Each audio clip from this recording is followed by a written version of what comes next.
I'm Glenda Hope. I'm a Presbyterian minister, retired now, as to the extent that ministers ever really retire. I want to start out by saying a little about my upbringing. I'm a native of Atlanta, Georgia. I still think of myself as a native of Atlanta, although I've been here since '67, so 53 years. I grew up in a society and a culture and a family that was just unexamined racism, sexism, homophobia, xenophobia, anti-Semitism, whatever. It was just there. It's not always a big thing, but just it was assumed this is the way it is. I don't know how I've been able to change, and I certainly acknowledge that I still have some of that because it was so deeply, maybe said another way, I was just immersed in it from birth. There was a Sunday school teacher who made a profound impression on me, but I didn't know that until I left Atlanta, and actually until I came to the West Coast and I saw her out of context. But one of the things I remember is we used to sing, Jesus loves the little children, all the children of the world, red and yellow, black and white, they are precious in his sight. And I would think, well, if he loves all the little children, why wouldn't he feel the same way when they grew up? So that just stayed there. Some things she said just stayed there. But I never had the person of another race as a friend until I was in the seminary. I went to totally segregated schools. I'm 84, so see, I was born in 36. Brown versus the Board of Education was, I think, 54. But the fact that that court case was won in the way it should have been didn't mean that things just changed. So I just grew up in this total all-white society.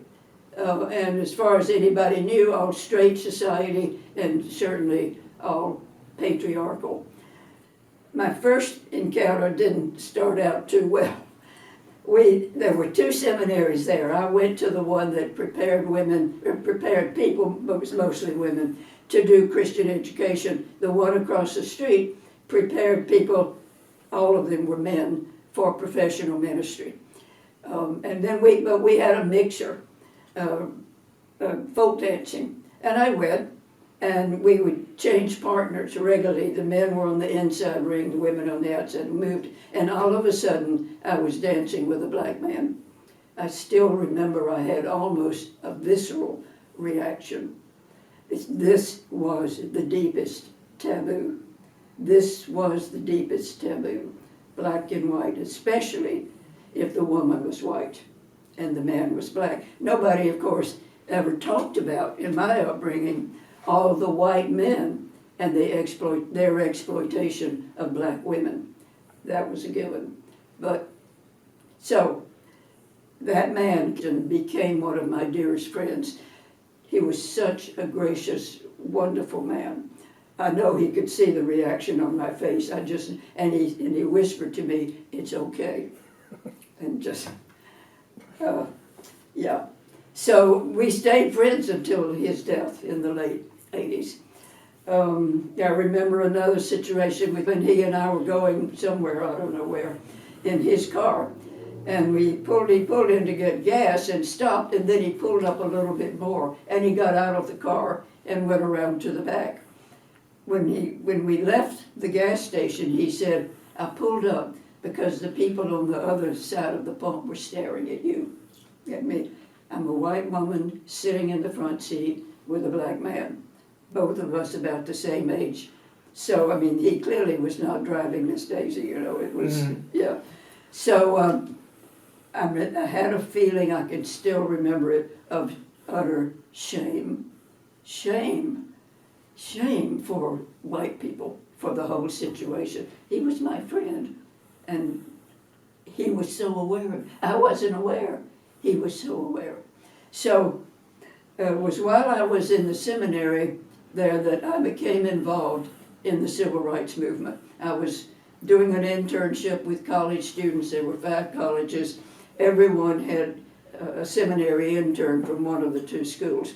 And we had decided to have a retreat from all the schools. One of the schools, Virginia Union, was an all-black school. So we had this retreat, and it was right at the time of the first sit-ins in Greensboro, North Carolina. So we just scrapped our agenda and spent the whole weekend talking about that. It was stunning. Nothing like that had happened so close. So I went back to my school and talked to my 3 friends, my best friends, who were ironically from Little Rock, Arkansas. And we decided that we should do something. So I said, let's organize a meeting of our students and the students from the other seminary with some of the students from Virginia Union. When we went to the dean of the school, who I didn't like, I just thought he was one of those, what we call tall steeple people. And I said, this is what we want to do, but we realized that this could have implications for the school, you know. And I mean, you had to be in Virginia in 1959 to know what that would have been like. And he said, he changed my life. This man changed my life at this point. He said, the school was started in the providence of God. It will continue in the providence of God, but only if people like you do as you believe God is calling you. Do it. And that has stayed with me for all those years. 61 years now. So we invited students from Virginia Union, and we invited all, and it was one of those rare days when it was snowing in Richmond. And we opened the doors of this big room we were in. There were students standing out in the snow. And students from Virginia Union were asking us to join the picket line to picket a department store that, of course, would sell clothing to black people, but would not allow them to try them on and would not allow them to return the clothing, because what white person would want to put on a blouse that had been worn by a black woman, right? So, I mean, that's how pervasive it was. That's how pervasive it was. So we picketed that school, but initially, they would not allow white women to join the picket line. Because why? It's the sex taboo. White women marching with black men. And they said, now that I look back on it, I'm furious. I was not happy at the time, but they said, if they come after us, they'll go for you first, which was probably true. We were the betrayers, you know. And we wouldn't be able to protect you because we've all taken a vow of nonviolence. So that was really my first experience with activism in the civil rights movement. Well, it went on for that, and of course people got over that kind of naivete pretty quick. You know, I learned never to say so-and-so is fearless. You don't have to be fearless to be active. You know, and a lot of times, if you aren't afraid, you're not paying attention.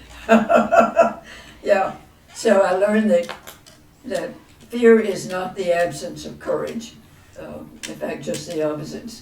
Going ahead when you're afraid is probably the definition of courage.